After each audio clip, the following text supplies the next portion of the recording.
क्या महसूस किया आपने कि जब ये दुआ कर रहे थे, अल्फाज तो जो भी थे,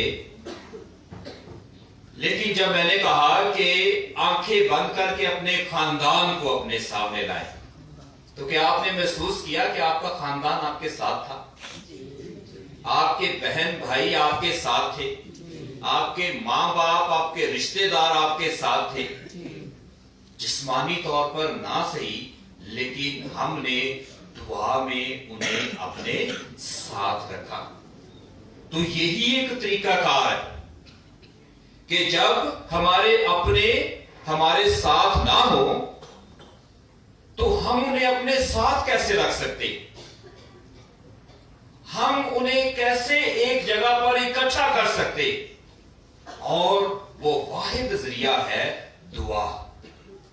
और जब भी आपने दुआ करनी है, जो तरीका मैंने अभी आपको बताया है, ये तरीका अपनाकर आप अपने खानदान से कभी भी जुदा नहीं होंगे, आप अपने खानदान से कभी भी अलहदा नहीं होंगे, और इस तरह आपके खानदान कभी टूटेंगे भी नहीं।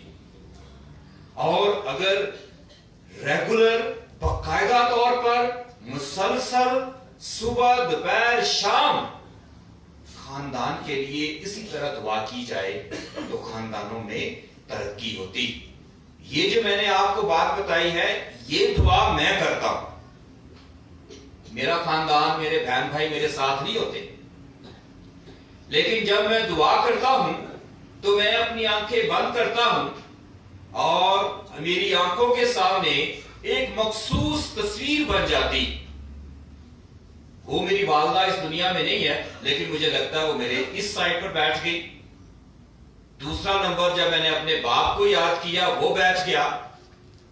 अपने अपने बहन भाई जिस तरह वो पैदा हुए उसी तरह उनको याद किया। फिर खानदान में जितने लोग मेरे जहन और मेरी इस दिमाग के अंदर हैं, वो सारे के सारे एक ही तस्वीर में पूरे हो जाते। और मैं ऐसा लगता है कि मैं अकेला नहीं, बल्कि मेरा पूरा खानदान मेरे साथ मिलकर खुदा का शुक्रिया अदा कर रहा। और मैं यकीन दिला दूं आपको, मुझे ऐसा लगता है दुआ मैं खुद कर रहा होता हूं, लेकिन मुझे ऐसा महसूस होता है कि खानदान के बहुत सारे अल्फाज बड़ी जमात की सूरत में बड़ी आवाजें आ रही होती हैं और हम सब मिलकर दुआ करते हैं। तो कोई दुआ नहीं भी कर रहा तो इस तरीकेकार से वो हमारे साथ दुआ में शामिल। तो क्या आप ऐसी दुआ करना पसंद करते हैं? तो नए साल 2023 को खानदानों के साल को करार दिया कि खानदान हमारे लिए बड़े अहम, और इसलिए सारा साल ही मैं इसी बात पर बातचीत करता रहूंगा कि खानदान हमारे क्या है। इस नए साल को शुरू करने से पहले मैंने ये बातें कहीं देखे कि हर चीज को ज़वाल, हर चीज खत्म होने वाली, हर चीज खत्म होने वाली। तो जिंदगी का आखिर इसी तरह। मैं तो कई दिनों से आपको कह रहा हूं कि कोई शख्स नहीं जानता और कोई शख्स ये नहीं जानता कि उसकी जिंदगी में 2023 का दिन चढ़ेगा कि नहीं चढ़ेगा। तो अपने आप को खुश नसीब समझिए। आज मां बाप अपने घर में जाकर अपने बच्चों के माथे चूमिए, खुदा का शुक्रिया अदा कीजिए कि खुदावन, खुदा तेरा शुक्र कि मेरे बच्चे सही सलामत 2023 में मेरे साथ। तो ये खुदा दिन किसी को ना दिखाए कि इस खुशी में आप अफसोस के साथ बैठे। और अदद की किताब, जिसे प्रोटेस्टेंट बाइबल में गिनती की किताब कहते हैं, अंग्रेजी ज़बान में नंबर्स, और इसमें उसका छठा बाब 22वीं और 27वीं आयत, इसमें खुदा मुखातब है किससे? मूसा से। मैं पढ़ता हूं आपके लिए। उस वक्त खुदावंद ने मूसा से कलाम करके फरमाया, एक एक लफ्ज पर गौर कीजिए, खुदा किससे हम कलाम है? और वहां पर लिखा है, उस वक्त खुदावंद ने मूसा से कलाम करके फरमाया, मूसा से बातचीत कर रहा है, जैसे मैं आपसे बातचीत कर रहा हूं, ये एजाज हासिल है नबी को कि खुदा उससे डायरेक्ट बात करता है, किसी की मार्फत से नहीं। और आप क्या समझते हैं कि मूसा कोई आम शख्स था? नबी भी था, नबी से बढ़कर वो ऐसा पाक शख्स था कि खुदा उसे जलती हुई झाड़ी में नजर आता। नापाकी में तो खुदा नहीं होता ना। जो शख्स नापाक है, गुनाहगार है, खुदा की कुर्बत उसे नसीब तो नहीं होती, उसको होती है जो सरासर पाक है। तो मूसा की जिंदगी बेशक बड़ी गलतियां खताएं उससे हुई, लेकिन खुदा ने उसे माफ करके उसे ये एजाज बख्शा कि खुदा उससे अपनी कुर्बत को जाहिर करे। और इससे भी बड़ी बात कि खुदा उससे बात करता है।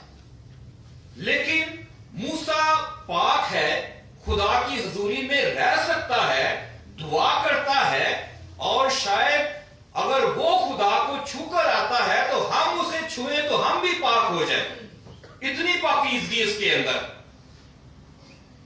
लेकिन खुदा ने मूसा को ये एजाज बख्शने के बाद भी मूसा को ये रुतबा नहीं बख्शा कि वो किसी आम इंसान को बरकत दे सके।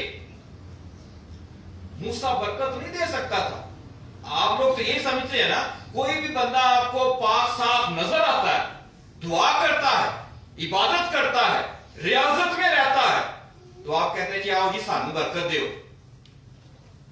और लोग फटाफट कहते हैं जी आओ बरकत देते हैं, जी बरकत मिल गई। अंग्रेजी जबान में ब्लेसिंग, जी मैं आज फलां इबादत में गया था, मुझे वहां से बड़ी ब्लेसिंग मिली, कहते हैं ना ये लफ्ज। हर शख्स इस दुनिया में किसी दूसरे शख्स को ब्लेसिंग और बरकत नहीं दे सकता।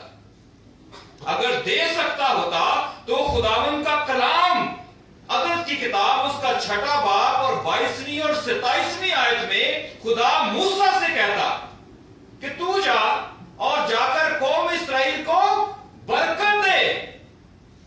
खुदा कहता तू नहीं, जा अपने भाई हारून को बुला और उसके बेटों से मुखातब हो और उनसे कह कि बनी इस्राएल को बरकत दे। समझ आई बात की कि नहीं?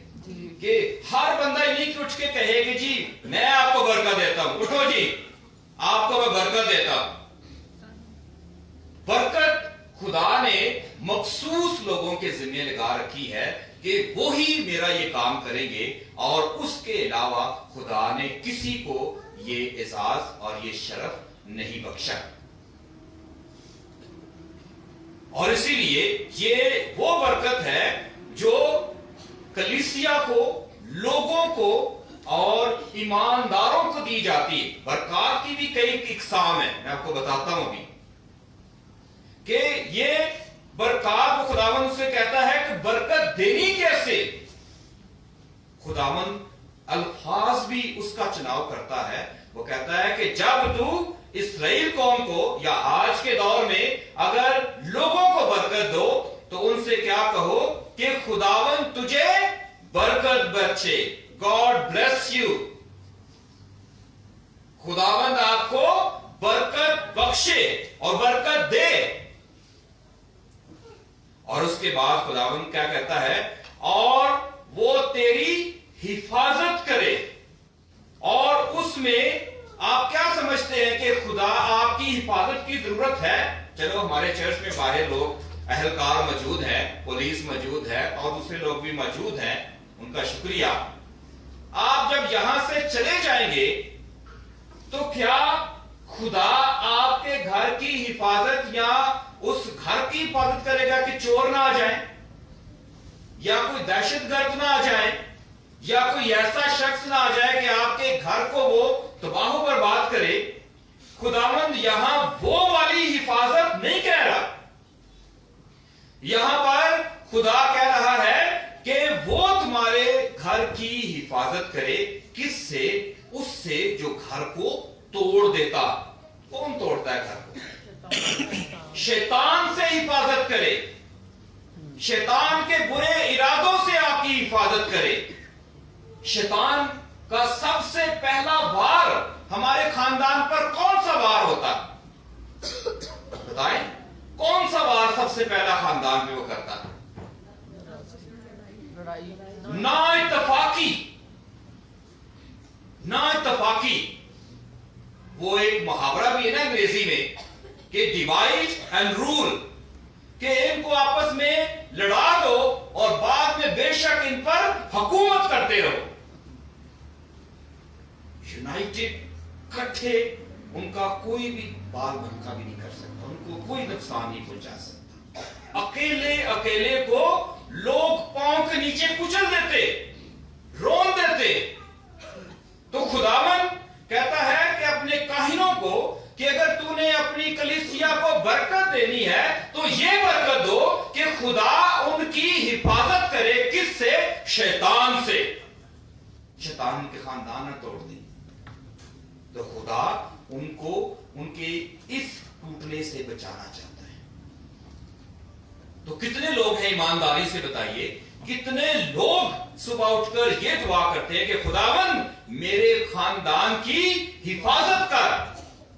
और आप यहां पर जब मैं आपको यही बरकत दूंगा आखिर में, तो आप कहेंगे कि खुदावन तेरे काहिन ने हमारे लिए बरकत चाही है और हमारा ईमान है कि हमारा खानदान टूटेगा नहीं। और शैतान का पहला वार आपके खानदान में नाइतफाकी को डालना, पैदा करना। और जिस घर में नाइतफाकी आ जाए तो समझो उस घर पर शैतान का राज है। फिर आपके काम कभी सीधे नहीं होंगे, आपके काम कभी सीधे नहीं होंगे, बल्कि यक्के बाद दीगरे बिगड़ते ही जाएंगे। एक काम आप संभालेंगे तो दूसरा बिगड़ जाएगा। आप जानते भी होंगे कि ऐसा क्यों हो रहा है, तो फिर शैतान दूसरा वार आपके खानदान पर करेगा और वो है अनापरस्ती। और अगर पंजाबी में ये हमेशा लफ्ज बुरा लगता है, पंजाबी के अंदर आकड़, कि बस ये चीज रह जाती है कि मैंने बस नहीं करना तो मेरी इज्जत पे आंच आएगी, दूसरे क्या कहेंगे, दूसरे लोग क्या कहेंगे। जब ये बातें हमारे जहन और दिल और दिमाग में दाखिल होंगी तो शैतान ने दो बार जो आपके खानदान पर किए, दोनों में वो कामयाब, और वो दूर खड़ा होकर हंसेगा। और फिर ऐसा वक्त आएगा कि एक के बाद दूसरा, दूसरे के बाद तीसरा, तीसरे के बाद चौथा वार होते जाएंगे और ये खानदान रेजा रेजा हो जाएगा। तो खुदा अपने काहिन से कहता है कि लोगों को बरकत दो, लेकिन इनकी बरकत में तुम कहो कि खुदा तुम्हारी हिफाजत करे। तो शैतान खानदानों को तोड़ता। मैं बहुत दफा सुनता हूं, यहां पर भी, बहुत सारे और शहरों में भी, लोग कहते हैं कि शायद लोग कोई जादू टूना करते हैं, काला इलम या गोरा इलम या तनूरी इलम या ठाइया, बहुत सारे नाम है, ये लोग करते हैं और ये होता है। तो मैंने कहा मैं ये दावा करता हूं कि अगर कोई ऐसा शख्स है जो ऐसा करता है, उसके इस इल्म का असर तो दुनिया में किसी भी इंसान पर हो सकता है ना।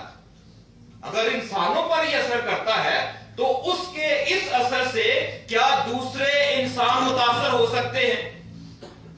तो अगर ऐसा है तो मैंने तो कई दफा किसी जगह पर चैलेंज किया कि पहले वो मुझ पर ऐसा वार करके देखे। अगर मैं इंसान हूं, अगर मुझ पर चल गया तो समझो किसी भी जगह पर वो चल सकता है। क्या शैतान और शैतान के ये काम खुदा से बड़े? शैतान खुदा से बड़ा है? तो ये शैतान के ही करिंदे हैं ना, शैतान के ही लोग हैं ना जो ये काम करते।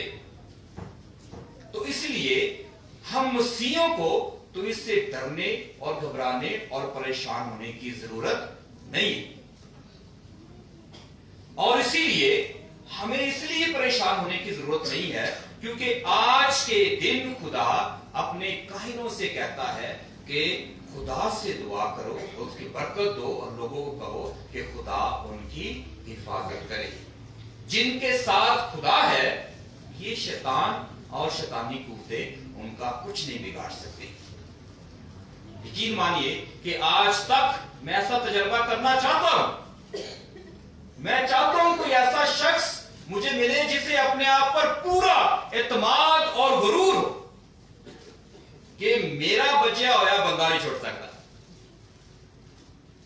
और अगर वो ऐसा कर गया तो मैं समझूंगा कि शैतान की ताकत इस दुनिया पर असरअंदाज हो सकती।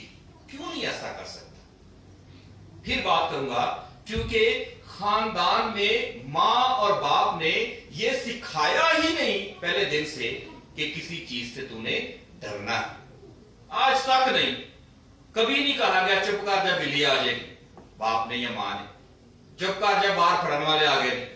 बच्चे को अपनी उस सिचुएशन से, उस हालत से निकालने के लिए कि बच्चा तंग कर रहा है, तो आप उसके जहन में खौफ पैदा करते, और बच्चे का दिमाग उस वक्त वो सीख रहा होता है, वो अपने अंदर ये सारी चीजें ऑब्जर्व कर लेता कि ये चीज होती है। मैंने अभी आपको प्रैक्टिस करवाई ना, इमेजिनेशन, कि आप आंखों में खौफ को रखेंगे तो खौफ आपके दिल में होगा। तो इसीलिए मसीह में मेरे अजीज भाई और बहनों, खुदावंद हमारे खौफ दूर करता है। और जिस घर के अंदर, जो मैंने भी तरीकाकार बताया दुआ का, दुआ होगी तो मुसीबतें आपके घर में कभी नहीं आएगी। और ये तजर्बा आपने बाकायदगी के साथ करना है।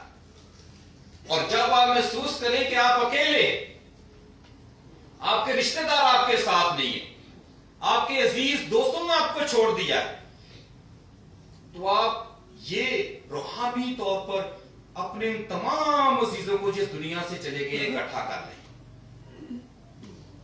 और ये भी दुनिया की हकीकत है कि अगर रूह है तो इसका मतलब है कि रूह हमेशा जिंदा रहती, और अगर रूहों का वजूद है तो वो रूहें एक दूसरे की मदद भी करती।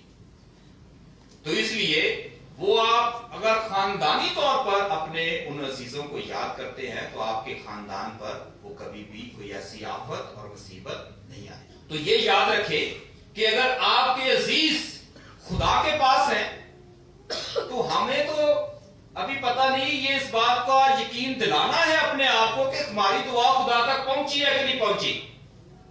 हम कभी कभी बेयकीने भी हो जाते हैं, लेकिन वो रूहें जो इस दुनिया से चली गई हैं, वो तो खुदा के पास है। उनका यकीन जो है बेयकीनी यकीन में बदल चुकी है कि खुदा है। और अगर है तो वो उस खुदा को कहेंगे कि ऐ खुदा, मेरे पीछे जो खानदान में छोड़कर आ गया हूं और आ गई हूं, इस खानदान की हिफाजत कर। तो खुदा उनकी ज्यादा करीब होकर सुनेगा। और इसीलिए मसीह मेरे अजीज भाई और बहनों, खुदा हमसे कह रहा है कि हारून के बेटों और हारून को कहो कि वो लोगों को बरकत दे। 12 कबीलों में से एक कबीला खुदावंद ने सिर्फ लोगों को बरकत देने के लिए रखा। हर दूसरा बंदा जो अपने आप को पाक और साफ समझता है, खड़ा होकर किसी को भी बरकत दे देता, हाथ उठाकर, क्या हो जी मैं आपको बरकत देता। अक्सर यहां पर कई एबटाबाद में बहुत सारे प्रोग्राम होते हैं, और जब ये प्रोग्राम होते हैं तो अब लोगों को खुश करने के लिए कभी कभी क्या देते हैं, जी फलां जी आए, जी वो अभी बरकत के कलमात अदा करेगा। और जब बरकत के कलमात के लिए कहा जाता है तो ये हाथ तो उठता ही नहीं, ये हाथ तो उठता ही नहीं। इस हाथ में किस तरह बरकत देनी है? बाप और बेटे और रूह कुदस के नाम से बरकत। और जब ये सलीब का निशान बनेगा तो सलीब शैतान की मौत है। सलीब से शैतान को आग लगती और शैतान भस्म होता। सलीब देखते ही उसके रोंगटे खड़े हो जाते। तो शैतान को सलीब दिखानी ही कि ये देख, मैं अपना हाथ ऊपर करके अपने बंदों और बंदियों को बरकत देता हूं इस निशान से, और मैं इनकी हिफाजत करता हूं। तू इस खानदान का और इस शख्स का कुछ बिगाड़ नहीं सकता। और ये एजाज भी खुदावंद ने सिर्फ और सिर्फ काहिनों को बख्शा है, किसी दूसरे शख्स को ये कहा ही नहीं कि आपने इस तरह कलीसिया को ये वाली बरकत, जिसे हरूनी बरकत कहते हैं, ये वाली बरकत देनी। तो दूसरों से लोग सीखते हैं, कुछ बातें मैंने आपको बताई, कुछ बातें दूसरों से मैंने सीखी, ये खानदान कैसे चलते हैं। तो इसीलिए आज की रात आपने खुदा के इस फजल को लेकर जाना है। जो बात मैंने आज आपको सिखाई है अमली तौर पर अपनाना है। और उसके बाद खुदावन कहता है कि उनसे कहो, खुदावन तुझ पर अपने चेहरे का नूर चमकाए और तुझ पर रहम फरमाए। खुदावन अपना चेहरा तेरी तरफ मुतवज्जो करे और तुझे सलामती बख्शे।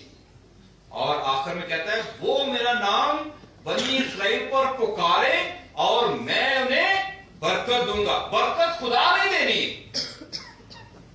मैं चाहे यहां पर खड़ा हूं और मैं अपना सिर्फ हाथ उठाऊंगा, मैं खुदावंद का नाम लूंगा, तो खुदावंद कहेगा, कह रहा है कि तू सिर्फ मेरा नाम लेना, उसके नाम से बरकत देता हूं। बरकत देने वाला मैं। तो खुदा आपको बरकत देगा, मुझे या दूसरे काहिनों को सिर्फ वो एक इंस्ट्रूमेंट, एक जरिए के तौर पर इस्तेमाल करेगा और वो आपको बरकत से मालामाल करेगा। तो मसीह मेरे अजीज भाई और बहनों, आज की रात मैं आपको सिर्फ यही एक पैगाम देना चाहता हूं कि इस साल अपने अपने खानदान समेट लें, अपने अपने खानदान समेट लें। नहीं तो खानदान जितनी तेजी से टूट रहे हैं, आपकी सोच है। पाकिस्तान तो फिर भी उस लिहाज से इतना पीछे नहीं है, फिर भी थोड़ी बहुत हमारे अंदर एक दूसरे के लिए हमदर्दी है, एहसास है। लेकिन यूरोप में या दूसरे ममालिक में खानदान इस तरह से टूट रहे हैं कि आप अंदाजा नहीं कर सकते कि किस तरह इंसान इंसान से जुदा हो रहा है। तो खुदावंद आपको इस ईमान में और आज की इस रात अपने फजल और बरकत से मामूर करे। दुआएं मैं फिर दोबारा से कहूंगा कि आज इस सारी इबादत में अपने अजीजों को नहीं छोड़ना। अपने अजीजों को जरूरी नहीं, फिजिकली नहीं, जिस्मानी तौर पर नहीं कि हमारे नाल ही बैठ के देता है, दुआ से तब्दील करें हम एक दूसरे, दुआ से। कुछ काम ऐसे हैं जो इंसान के बस में नहीं होते, कुछ काम ऐसे हैं जिनको खुदा पाया तकमील तक पहुंचाता है। तो दुआ वाहिद जरिया है। तो दुआ करें जहां पर आपकी इंसानी ताकत जवाब दे जाए और आपके जराए जवाब दे जाए और आपकी हिम्मत लगे आपको कि बस इससे आगे मैं नहीं जा सकता, उससे आगे दुआ लेकर जाएगी। और मेरा यकीन है कि इस दुआ का असर हम तक जरूर होगा और इस बात की गवाही भी होगी कि खुदा ने किस तरह अपने पाक रूह के जरिए हमारे खानदानों को आपस में जोड़ दिया। तो नया साल है और इस नए साल की खुशियां आप सबको बहुत बहुत